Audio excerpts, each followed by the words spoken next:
నమస్కారం. ప్రేక్షకులందరికీ శుభోదయం.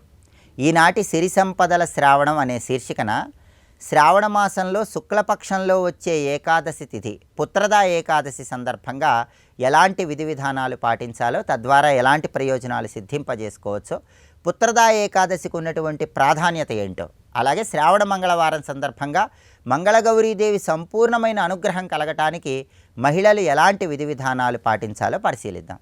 ప్రధానంగా శ్రావణ శుక్ల ఏకాదశి పుత్రదా ఏకాదశి సందర్భంగా ఉపవాసము, విష్ణు పూజ, జాగరణ ఈ మూడింటిని ఆచరిస్తే విష్ణుమూర్తి సంపూర్ణమైన అనుగ్రహం కలుగుతుంది. పూర్తి ఉపవాసం ఉండలేని వాళ్ళు రాత్రి వరకు పాలు పళ్ళు స్వీకరిస్తూ గోధుమ రవ్వతో తయారు చేయబడిన పదార్థాలు ఆహారంగా స్వీకరించవచ్చు. దీన్ని హరినక్తం అంటారు. అర్ధరాత్రి 12 గంటల వరకు జాగరణ చేస్తూ విష్ణునామస్మరణ చేస్తే ఉత్తమ ఫలితాలు కలుగుతాయి. తులసి దళాలతో విష్ణువుని పూజించటం, తులసి మాలికతో విష్ణు మంత్రాన్ని పఠించడం ద్వారా ఉత్తమ ఫలితాలు కలుగుతాయి. ఓం నమో భగవతే విష్ణవే అనే మంత్రాన్ని తులసి మాలికతో జపం చేస్తే ఈరోజు విష్ణుమూర్తి సంపూర్ణమైన అనుగ్రహం కలుగుతుంది. విష్ణు సహస్రనామ స్తోత్రం కానీ, విష్ణు పంజర స్తోత్రం కానీ పఠించినా, శ్రవణం చేసినా విశేషంగా విష్ణు కృపకు సులభంగా పాత్రలు కావచ్చు. ఈ పుత్రదా ఏకాదశి ప్రాధాన్యత ఏంటంటే, ఒకానొక సమయంలో మహాజిత్ అనే పేరు కలిగిన మహారాజు ఉండేవాడు. ఈ మహాజిత్ మహారాజు చాలా సంవత్సరాల పాటు యజ్ఞయాగాలు, హోమాలు చేసినప్పటికీ సంతానం కలగక తీవ్రమైన బాధపడుతున్న తరుణంలో మహర్షుల సలహా మేరకు శ్రావణ శుక్ల ఏకాదశి నాడు ఏకాదశి వ్రతం చేస్తాడు. రోజంతా ఉపవాసం ఉండి మర్నాడు ద్వాదశి రోజు విష్ణు పూజ చేసి భోజనం పెట్టి ఆ తర్వాత ఆహారాన్ని స్వీకరిస్తాడు. ఈ ఏకాదశి వ్రతం చేయటం వల్ల మహాజిత్ అనే మహారాజుకి పుత్ర సంతానం కలిగిందని, అందుకే దీన్ని పుత్రదా ఏకాదశి అనే పేరుతో పిలుస్తారని ప్రామాణిక గ్రంథాల్లో చెప్పారు. కాబట్టి సంతానపరమైన సమస్యలు అధిగమించడానికి కూడా పుత్రదా ఏకాదశి నాడు ఏకాదశి వ్రతాన్ని ఆచరించాలి. పుత్రదా ఏకాదశి నాడు గొడుగు దానం ఇవ్వటం ద్వారా వృత్తి, ఉద్యోగ, వ్యాపార రంగాల్లో మంచి పురోభివృద్ధిని సాధించవచ్చు. అలాగే శ్రావణ మాసంలో వచ్చే మంగళవారం సందర్భంగా మంగళగౌరీ వ్రతాన్ని ఆచరించే మహిళామణులందరూ కూడా మంగళగౌరీదేవి సంపూర్ణమైన అనుగ్రహం కలగాలంటే ఒక ప్రత్యేకమైన శ్లోకం చదువుకోవాలి. ఆ శ్లోకం ఏంటంటే, మంగళే మంగళాధారే మాంగళ్యే మంగళప్రదే మంగళార్థం మంగళేసి మాంగళ్యం దేహిమే సదా. ఈ శ్లోకాన్ని అత్రి మహర్షి భార్య అయినటువంటి అనసూయ సతీ సావిత్రికి ఉపదేశించింది. ఈ శ్లోకాన్ని చదవటం వల్లే సతీ సావిత్రి యమధర్మరాజుని సైతం ఎదిరించి తన భర్త ప్రాణాలను కాపాడుకోగలిగిందని పౌరాణిక గ్రంథాలు తెలియజేస్తున్నాయి. కాబట్టి భర్తకున్నటువంటి అపమృత్యు దోషాలు పోవటానికి, దీర్ఘ సుమంగళీతత్వాన్ని సిద్ధింపజేసుకోవటానికి శ్రావణ మంగళవారం సందర్భంగా ప్రతి గృహంలో మహిళామణులు మంగళే మంగళాధారే మాంగళ్యే మంగళప్రదే మంగళార్థం మంగళేసి మాంగళ్యం దేహిమే సదా ఈ శ్లోకాన్ని చదువుకోండి. మంగళగౌరీదేవి సంపూర్ణమైన అనుగ్రహానికి సులభంగా పాతులకండి. రేపటి సిరి సంపదల శ్రావణం అనే శీర్షికన దామోదర ద్వాదశి సందర్భంగా ఎలాంటి విధి విధానాలు పాటించాలో, దామోదర ద్వాదశికి ఉన్న ప్రాధాన్యత ఏంటో, అలాగే శ్రావణ శుక్ల ద్వాదశి, దామోదర ద్వాదశి సందర్భంగా తులసిని పూజిస్తే ఎలాంటి సత్ఫలితాలు కలుగుతాయో పరిశీలిద్దాం. నమస్కారం.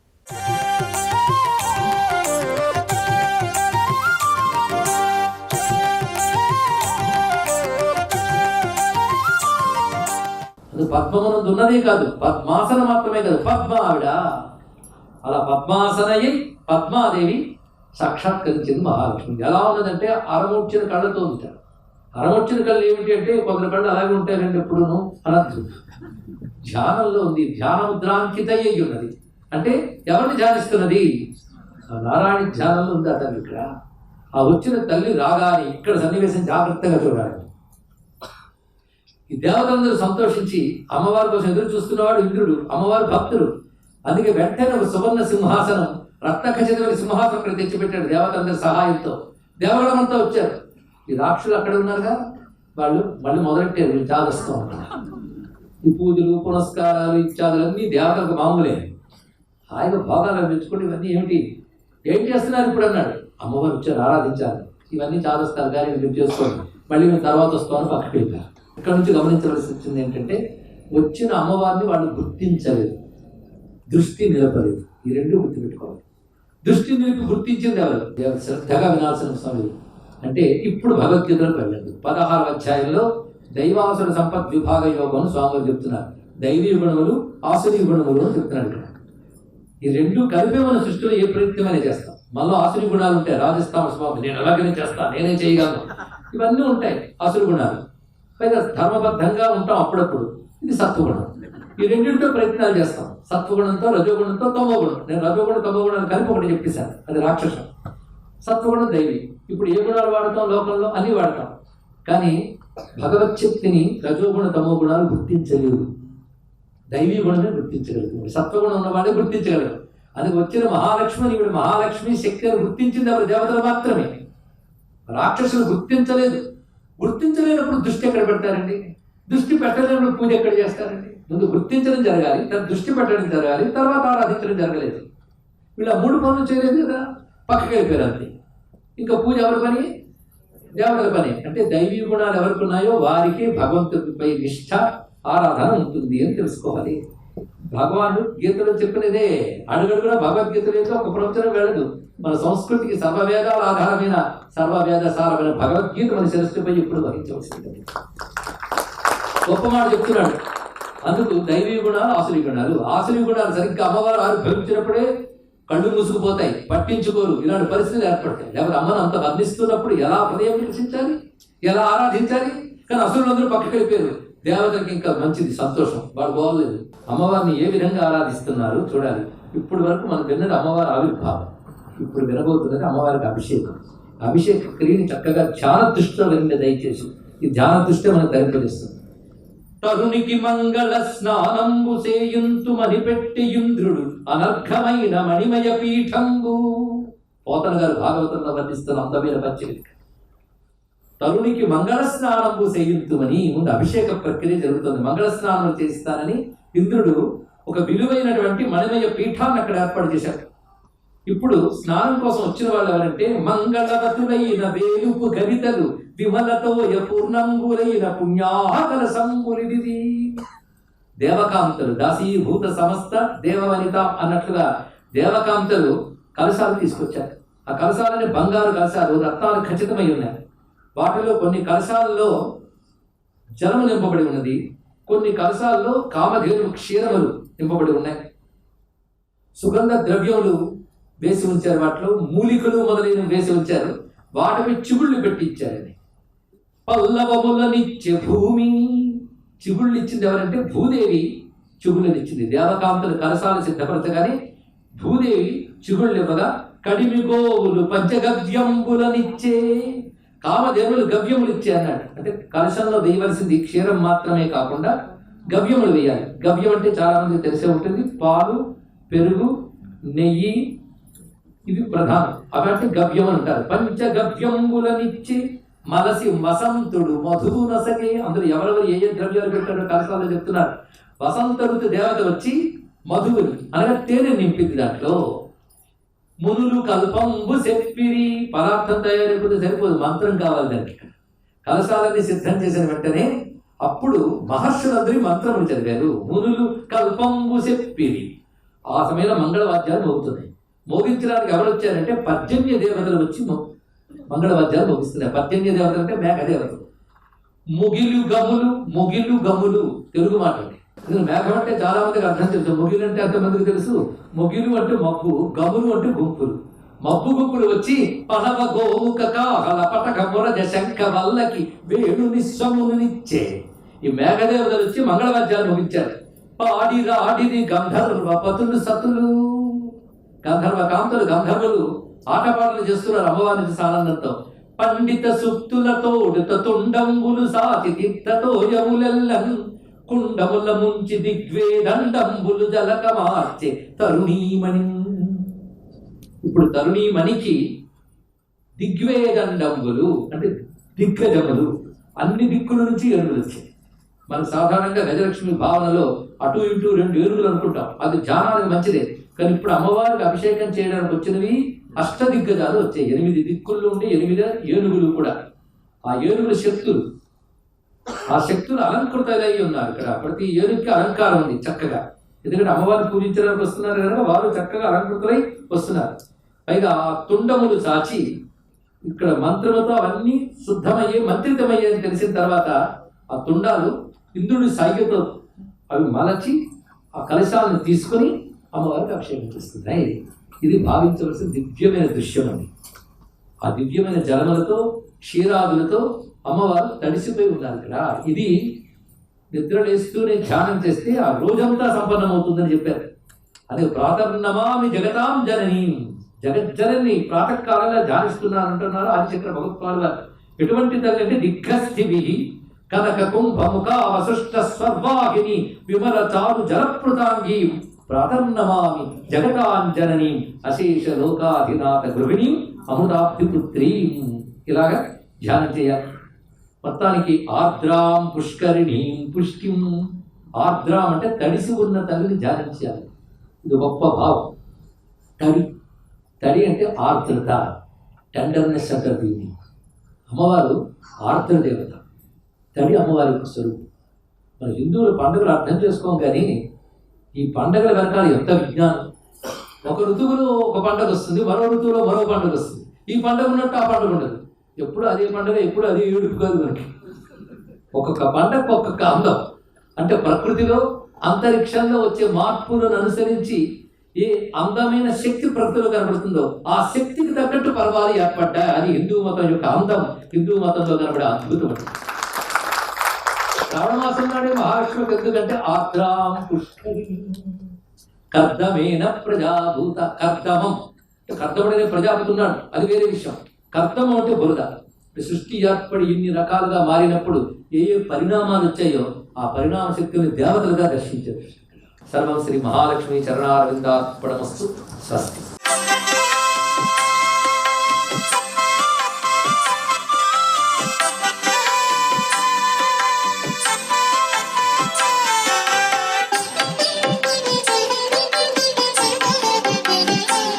ఓం నమో వెంకటేశాయ.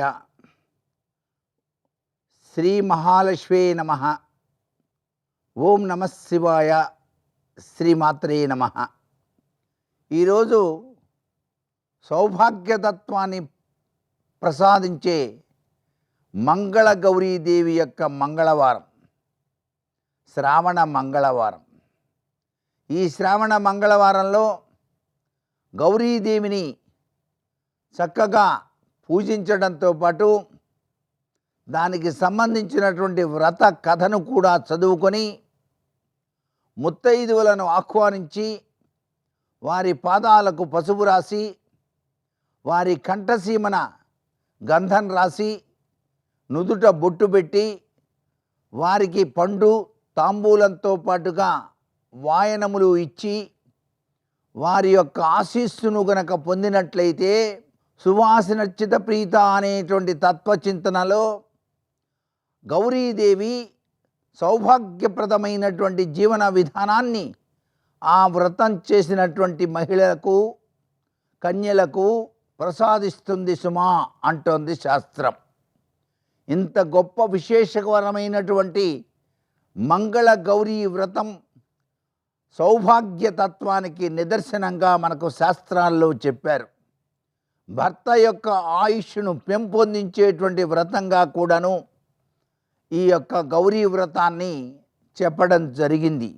అందుచేత ఈ గౌరీ వ్రతంలో దాగిన అంతర్లీనమైనటువంటి కథను ఆ వ్రతాన్ని ఆచరించేటువంటి వాళ్ళు అర్థం చేసుకొని ఇంత గొప్ప విశేషకరమైనటువంటి ప్రభావం ఆ సౌభాగ్యతత్వాన్ని కామేశ్వరీదేవి మనకు ప్రసాదిస్తుంది కదా అని చెప్పేసి శ్రీమత్ కామేశ్వర ప్రేమ భూషణాం శ్రీమతీం భాగ్య సౌభాగ్యదాత్రీం కామేశ్వరీం భజే అంటూ ఆ తల్లిని ప్రార్థించి ఈ మంగళ గౌరీ వ్రతాన్ని ప్రతి ఒక్కరూ కూడా ఆచరించేటువంటి సనాతన సంప్రదాయం.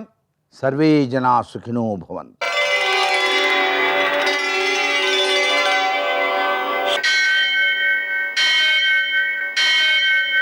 సహస్రశీరుషం దేవం విశ్వాక్షం విశ్వశంభువం విశ్వం నారాయణం దేవమక్షరం పరమం పదం విశ్వతః పరమాం నిత్యం విశ్వం నారాయణగుం హరిం विश्वमेवेदं पुरुषस्तद्विश्वमुपजीवति पतिं विश्वस्यात्मेश्वरं शाश्वतं शिवमच्युतं नारायणं महाज्ञेयं विश्वात्मानं परायणम् शौर्यमथेन्दुरिन्द्रपदवी सन्मङ्गलं मङ्गलम् మర్కటేశ మహోత్సాహ సర్వశోక వినాశన శత్రువును సంహరమాం వృక్షశ్రియం దాపయమే ప్రభు. నేటి కాలమాన విశేషాలను గమనిద్దాం. స్వస్తి శ్రీ చాంద్రమాన విశ్వావసనామ సంవత్సరం దక్షిణాయనం వర్ష ఋతువు శ్రావణ మాసం శుక్లపక్షం మంగళవారం. సూర్యోదయం 6 గంటలకు, సూర్యాస్తమయం 6:44 తిథి ఏకాదశి మధ్యాహ్నం 1:08 వరకు, నక్షత్రం జ్యేష్ఠ ఉదయం 11:19 వరకు, వర్జం లేదు. దుర్ముహూర్తం ఉదయం 8:33 నుంచి 9:24 వరకు, మరల రాత్రి 11:14 నుంచి 11:59 వరకు. అమృత ఘడియలు లేవు. రాహుకాలం మంగళవారం కాబట్టి మధ్యాహ్నం 3 నుంచి 4:30 వరకు. అష్టగురుకు రీత్యా శుభప్రదమైన సమయం ఉదయం 11 గంటలకి. నేటి విశేషం ఏకాదశి, పుత్ರದ ఏకాదశి అంటారు దీన్ని. ఈరోజు ఉపవాసం ఉండడం ద్వారా, వ్రతాచరణ ద్వారా మనకు ఉత్తమ సంతానం కలుగుతుంది, పుత్ర సౌఖ్యం కలుగుతుంది. అలాగనే మంగళ గౌరీ వ్రతం, వివాహమైనటువంటి వారు స్త్రీలు మంగళ గౌరీ వ్రతం అని శ్రావణ మంగళవారంలో చేసుకుంటూ ఉంటారు. ఈ వ్రతాచరణలో మొదటి సంవత్సరం 5 ముత్తైదువులు, రెండో సంవత్సరం 10 మంది, మూడో సంవత్సరం 15 మంది, నాలుగో సంవత్సరం 20 మంది, 5వ సంవత్సరం 25 మంది, ఇలా 5 సంవత్సరాల పాటు చేస్తారు. ఈ వ్రతాచరణలో భాగంగా పేరెంటాళ్ళని పిలవడం, వాళ్ళందరికీ వాయనాలు ఇవ్వడం చేస్తారు. ఈ వాయనాల్లో మనకు శనగలు ఉంటాయి. శనగలు దానం చేయడం ద్వారా ఏమవుతుంది అంటే సకల పాపక్షయం అని చెప్పారు. పురా గోవర్ధనోద్ధార సమయే కృష్ణభక్షిత చణకా సర్వపాపఘ్నా అని ఆ శనగలు దానం చేయడం ద్వారా, అది గురువుకు సంబంధించినటువంటి పదార్థం కావడం వలన, గురుడు ఉత్తమ సంతానానికి కారకుడు కావడం వలన, ఉత్తమ పౌరులను సమాజమునకు అందించేటువంటి ఘనమైన వ్రతం ఈ శ్రావణ మంగళవారం వ్రతం. దీన్ని ఆచరించడం, ఆ తర్వాత 5 సంవత్సరాలు అయిపోయిన తర్వాత ఉద్యాపన అని ఉంటుంది, దాన్ని చేసుకోవడం. దీని ద్వారా మనకు సంతానం ఉత్తమ సంతానం అవుతుంది, అది సరే, కానీ ఉత్తమ పౌరులు అవుతారు. నేటి ఆణిముత్యాలు.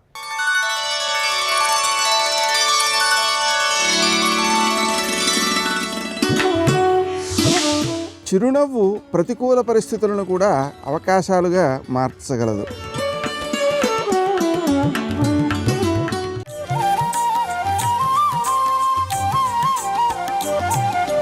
సౌభాగ్యలక్ష్మీ రావమ్మ అమ్మా, సౌభాగ్యలక్ష్మీ రావమ్మ.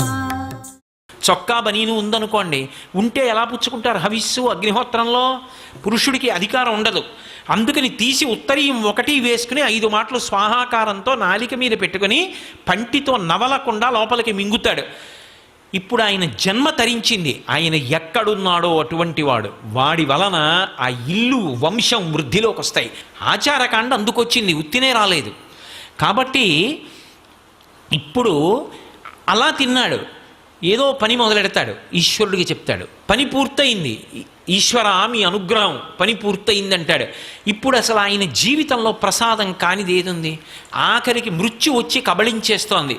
ఈశ్వర మీ అనుగ్రహంతో ఇన్నేళ్లు శరీరంలో ఉన్న కొడుకుల్ని చూశా, కోడళ్ళని చూశా, కూతుళ్ళు, అల్లుళ్ళు, మనవలు, ముని మనవలు చూశా, మీ అనుగ్రహంతో ఏదో బ్రతికున్నన్నాళ్ళు మీ గురించి చెప్పుకున్నా, ఇది వదిలిపెట్టేస్తున్నాను, ఈ తోలుతిత్తి మీ పాదపంజరంలోకి వచ్చేస్తున్నాను, ఎక్కువ ఆయాసం లేకుండా విడిపించేయండి అని నమస్కరించి దీన్ని కూడా ప్రసాదంగా వదిలిపెట్టేస్తాడు. ఇప్పుడు అసలు జీవితమే ప్రసాదం. ఇప్పుడు ఆ ప్రసాద బుద్ధితో అనుభవించినంతకాలం ఈశ్వరుడి అనుగ్రహం ఉంటుంది.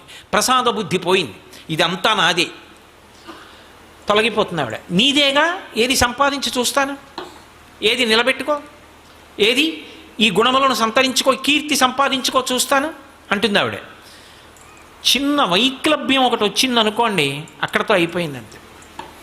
కంఠంలో జీర వచ్చిందనుకోండి, గట్టిగా మాట్లాడితే కంఠంలో పోటు వస్తోంది, ఏం మాట్లాడతాడు? అయిపోయిందా అక్కడతో కీర్తి? బతికున్నంత కాలం ప్రతిరోజు వాక్సుమములను సమర్పించాడు. దేనివల్ల? ఇది ఆవిడ ప్రసాదం అని చెప్పుకున్నాడు, ఆవిడ అనుగ్రహం నా చేత చేయించిందని చేశాడు. ఆఖరి ఊపిరి వరకు ఆవిడ చేయిస్తూనే ఉంటాడు. పాత్రత దేని చేత?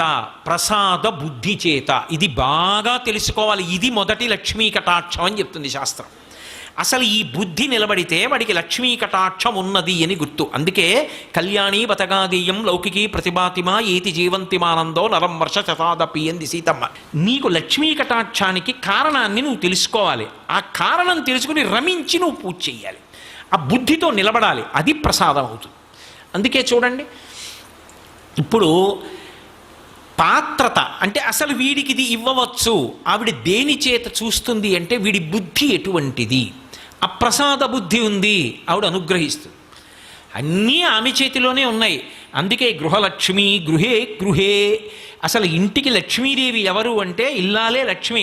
అందుకే పీటల మీదకి వెళ్ళినప్పుడు పెళ్లి కొడుకు నడిచి వెళ్ళిపోతాడు, పెళ్లి కూతురు నడిచి రాదు, పద్మంలో కూర్చోబెట్టి తీసుకొస్తారు. ఎందుకంటే ఆయన లక్ష్మి, ఆమె నడిచి రాకూడదు. మేనమామలు ఎత్తి తీసుకొస్తారు. అంత సుసంపన్నమైనటువంటి ధర్మం మంది. అసలు ఒక ఇంటి లక్ష్మిది ఏ కారణం చేత నిలబడుతుందో తెలుసా? నేను చెప్పట్లేదు ఈ మాట, మహాభారతంలో చెప్పిన మాట చెప్తున్నా. లక్ష్మీదేవి ఏ ఇంట స్థిర నివాసం ఉంటుంది అంటే ఏ భార్య భర్త కీచులు ఆడుకోరో, అస్తమానం నింద చేసుకోరో. ఆయనకేం తెలుసండి? మా పుట్టింట్లో బోల్డన్ని పూజలు, కానీ ఆయనకేం తెలుసు? నన్ను చూసి నేను మా అత్తారింటికి వచ్చిన తర్వాత నమస్కారం పెట్టాలని నేర్చుకున్నారు అందనుకోండి. ఎందుకు ఆ పూజలన్నీ? ఈశ్వర స్వరూపుడైన భర్తను నింద చేసేదానికి. లక్ష్మీదేవి పూజ చేసి బయటికి వచ్చి భార్యని నింద చేశాడనుకోండి, ఎందుకు ఆ పూజ? నీ ఇంటి లక్ష్మి ఆవిడ సంతోషపడడానికి నువ్వు చేసిన లక్ష్మీ పూజ ఎవరికి పనికి వస్తుంది? వాళ్ళిద్దరూ ఉల్లాసంగా ఉన్నారనుకోండి, సంతోషంగా ఉన్నారనుకోండి, అంతకు మించిన లక్ష్మి ఇంకొకటి లేదు. అందుకే విశ్వనాథ సత్యనారాయణ గారి 1000 పడగ నవల్లో ఒక మరచెంబును అడ్డుపెట్టి దాంపత్యాన్ని చూపించారు. ఎంత ఉన్నది అని కాదు, ఆ ఉన్న రోజులు సంతోషం, ఆ లేని రోజులు మధురమైనటువంటి అనుభూతి. ఆ లేని రోజులు కూడా దాంపత్యంలో మధురమైన చిగురుటాకులు. అవి ఇప్పుడు పండిపోయి పచ్చగా అయిపోయి రాలిపోయాయి. ఇప్పుడు పెద్ద వటవృక్షమై నిలబడ్డారు ఇద్దరు. ఆ చెట్టు కింద ఎందరో బాటసారులు సేద తీరుతున్నారు. కానీ వాళ్ళ అలా వృద్ధిలోకి రావడానికి కారణం వాళ్ళిద్దరి మధ్య ఉన్న అన్యోన్యత, ఆ సంతోషం, ఆ ప్రేమ, ఒకరి మీద ఒకరికి ఉన్నటువంటి ఆ నిండుతనం. దాని చేత లక్ష్మీదేవి నిలబడుతుంది తప్ప అసలు భార్యాభర్తలు ఇద్దరూ అస్తమానం దెబ్బలాడుకునే చోట లక్ష్మీదేవి నిలబడదు. సర్వం శ్రీ ఉమామహేశ్వర పరబ్రహ్మార్పణమస్తు. స్వస్తి.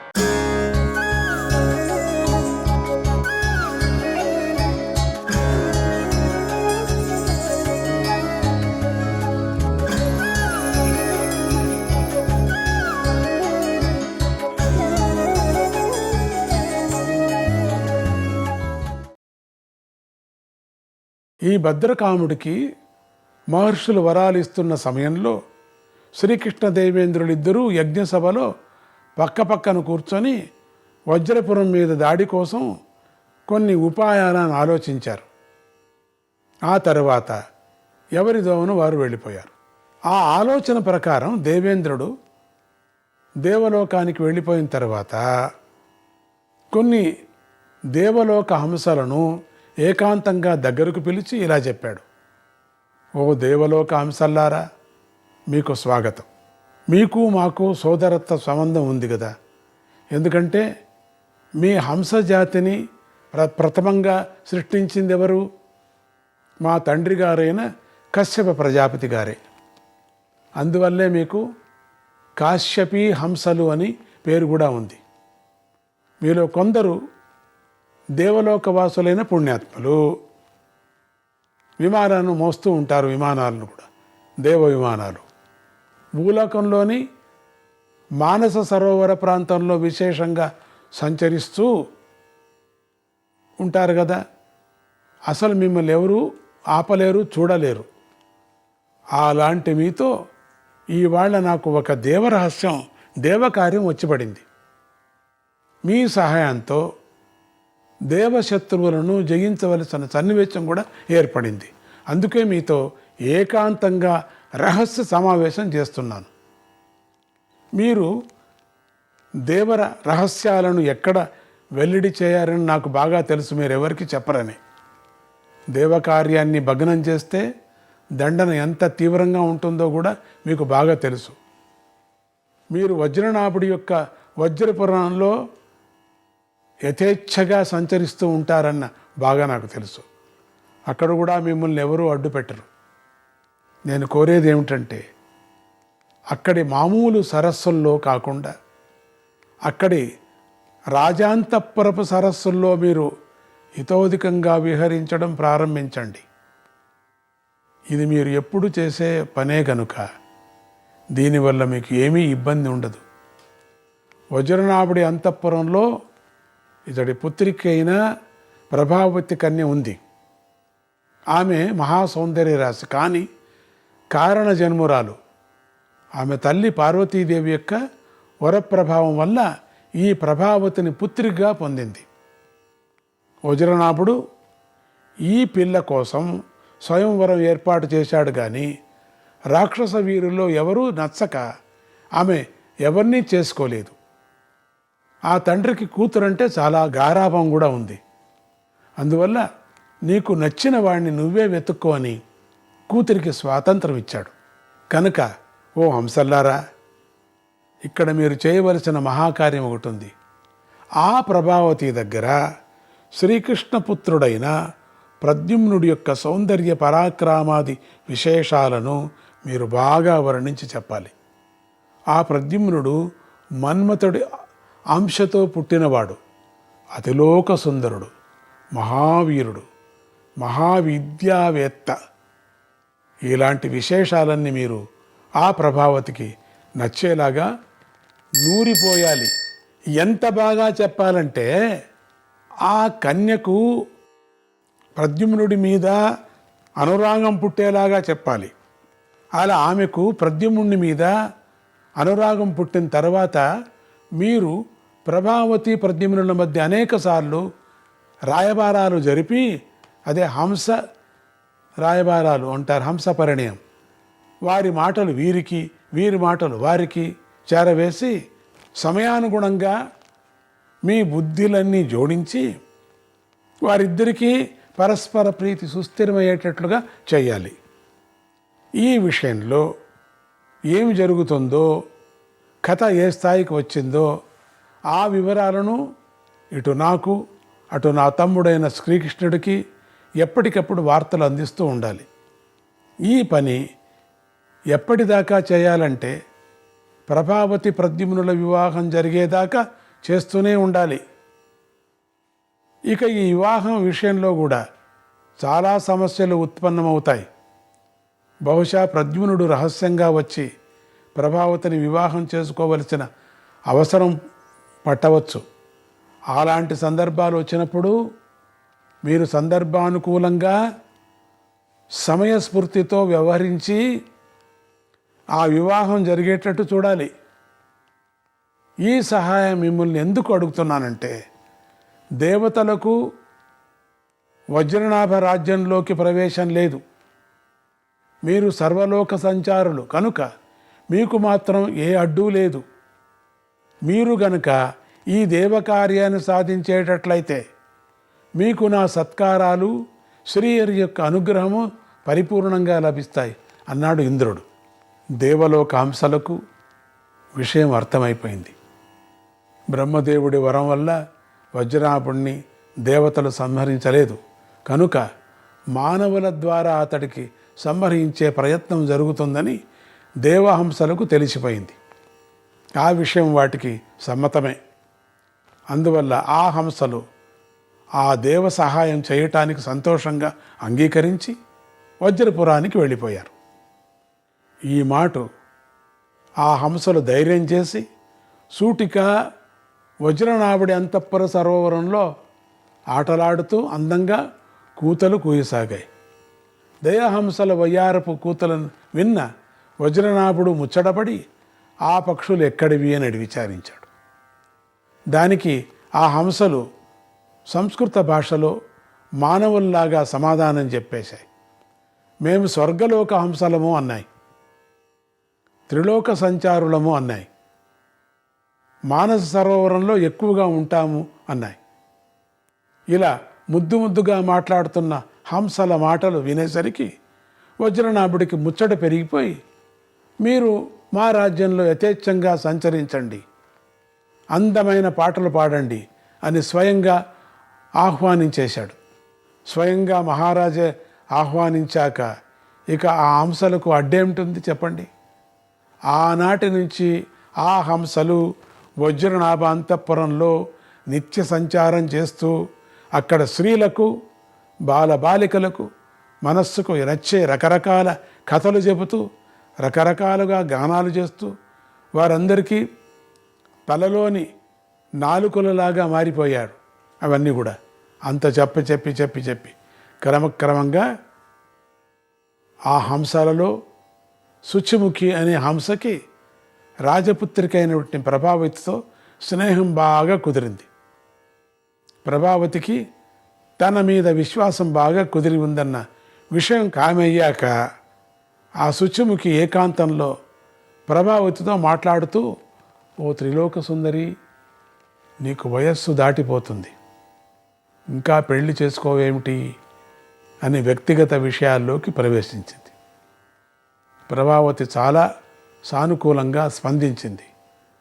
తన స్వయంవర కథ తనకు ఎవరూ నచ్చకపోవటం మొదలైన విషయాలన్నీ చెప్పింది. ఆ సందర్భం చూసుకొని శుచిముఖి, భూలోకంలో ప్రద్యుమ్నుని గురించి ఎప్పుడైనా విన్నావా అని అడిగింది. ప్రభావతి వినలేదని చెప్పింది. ఇక అక్కడి నుంచి శుచిముఖి విజృంభించేసింది. ప్రద్యుమ్నుడి సౌందర్య పరాక్రమాల విశేషాలను, వంశ చరిత్ర విశేషాలను అసత్యాలు లేకుండా చెప్పేసింది. ఆ మాటలు విన్న ప్రభావతికి ప్రద్యుమ్నుడి మీద కొద్దిగా ఆశ పుట్టింది. కానీ ప్రభావతి కొంచెం ఆలోచించుకొని ఇలా అన్నది, శుచిముఖి, నారద మహర్షి మా నాన్నగారితో మాట్లాడుతుండగా ఒకసారి విన్నా, నువ్వు చెప్పిన శ్రీకృష్ణుడు విష్ణుమూర్తి అవతారమట కదా, ఆ విష్ణుమూర్తి రాక్షస జాతికి శత్రువట కదా, మరి అలాంటి శ్రీకృష్ణపుత్రుని నేను వరిస్తానంటే మా నాన్నగారు ఒప్పుకుంటారా? ఏ కన్య అయినా తన భర్త తన తండ్రి కంటే కూడా గొప్పవాడు కావాలని, తన మెట్టినిల్లు తన పుట్టింటి కంటే వైభవంగా ఉండాలని, తన అత్తవారి వంశం తన తల్లిదండ్రుల వంశం కన్నా విశేషమైనదిగా ఉండాలని కోరుకుంటూనే ఉంటుంది కదా. నేను అలాగే కోరుకుంటాను. కానీ సూటిగా మా తండ్రి గారికి శత్రువైన కుటుంబం ఎంత గొప్పదైతే మాత్రం మా తండ్రి గారు ఒప్పుకుంటారా? మా నాన్నగారు ఒప్పుకోరే. అయితే ఏదో రకంగా ఈ వివాహం జరిగిపోతే మా రెండు కుటుంబాల మధ్యలోని వైరం సమసిపోవచ్చు.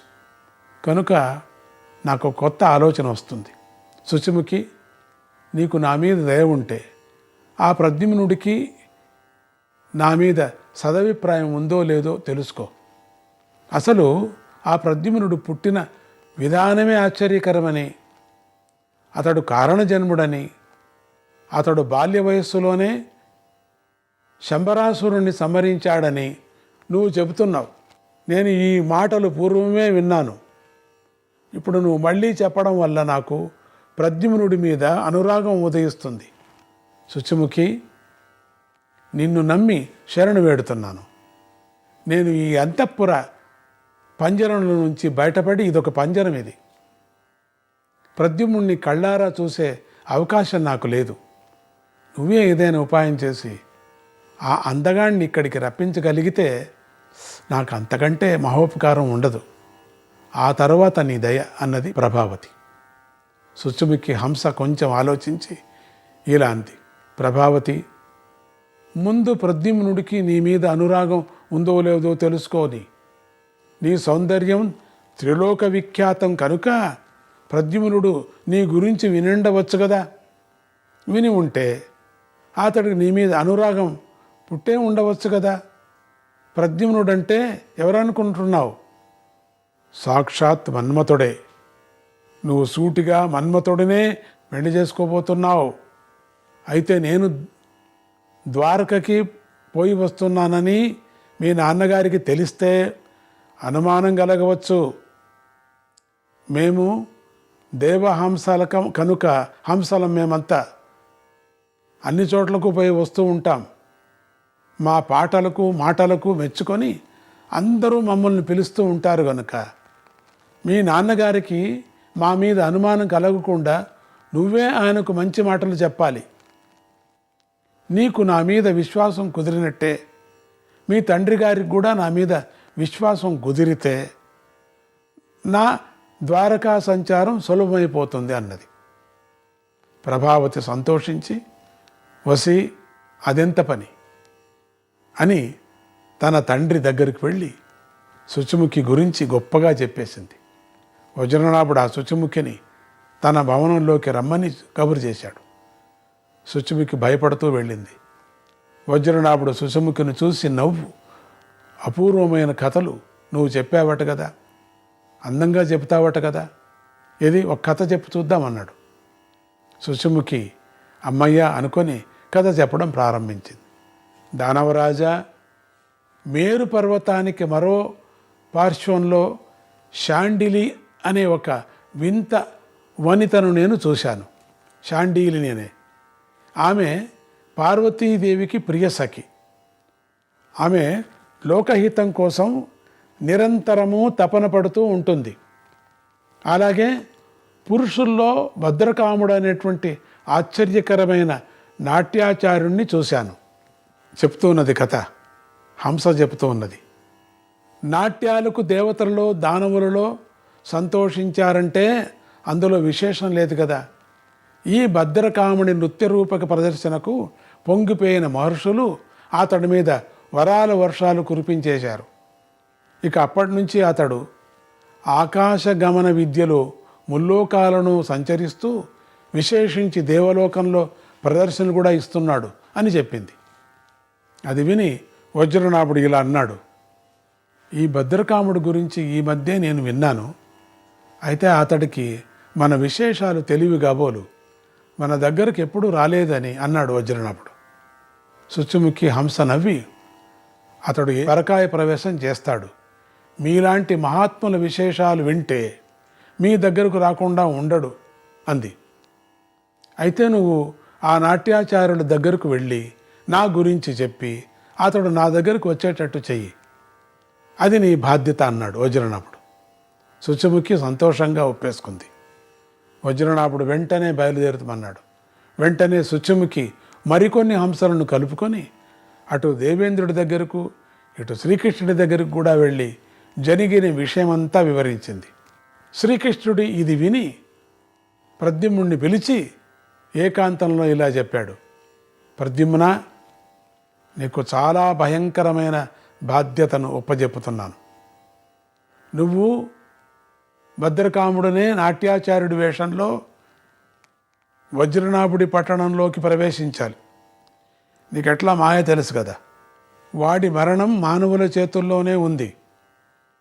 ఆ వజ్రపురంలో నువ్వు నాట్య ప్రదర్శనలు ఇస్తూనే నీ మాయా విద్యలతో ప్రభావతీదేవి అంతఃపురంలోకి ప్రవేశించి ఆమెను వివాహం చేసుకోవాలి.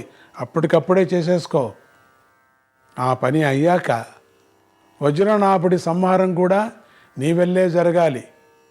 నీకు సహాయకంగా సాంబుణ్ణి, గదుణ్ణి, మరికొంతమంది యాదవుల్ని పంపిస్తున్నాను. నీ రూపాన్ని భద్రకాముడి రూపంగా మార్చేస్తున్నాను. సాంబుడు నీ క్రింద విదూషకుడుగా ఉంటాడు, గదుడు సహాయ దర్శకుడుగా ఉంటాడు, ఇతర యాదవులు నటకులుగాను వేశ్యామణులుగాను నర్తన గణంగాను ఉంటారు. వీరే నీకు వాద్య సహకారం కూడా అందిస్తారు. ప్రద్యుమ్న, దేవకార్య సిద్ధం కోసం ఎంతో ప్రమాదకరమైన ఈ కార్యంలోకి నిన్ను దింపుతున్నాను. నీకు విజయం కలుగుగాక అన్నాడు కృష్ణుడు. ప్రద్యుమ్నుడు ఏమాత్రమూ జంకు లేకుండా ఈ కార్యానికి ఒప్పుకొని తన పరివారంతో కలిసి వజ్రనగరం యొక్క శాఖానగరంలో సుపురము అనేటువంటి నగరానికి చేరాడు.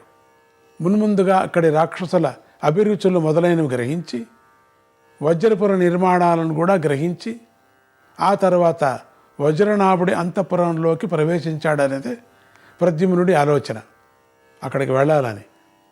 ప్రద్యుమ్నుడికి మాయా విద్యలు బాగా తెలుసు కదా, అన్నీ ఒక్కపారి చూసుకున్నాడు, అన్నీ ఎక్కడెక్కడ ఎట్లెట్లు ఉన్నాయో. అతడు మున్ముందుగా సుపురానికి చేరాడు. నాట్యాచార్య బృందం ఆ సుపురానికి చేరిందనే వార్త నిమిషాల్లోనే వజ్రనాభుడికి చేరిపోయింది. వజ్రనాభుడు ఆ బృందానికి పెద్దగా సత్కారాలు చేసి అతిథి మర్యాదలు చేయండి అని సుపురవాసులకు ఆజ్ఞ ఇచ్చాడు.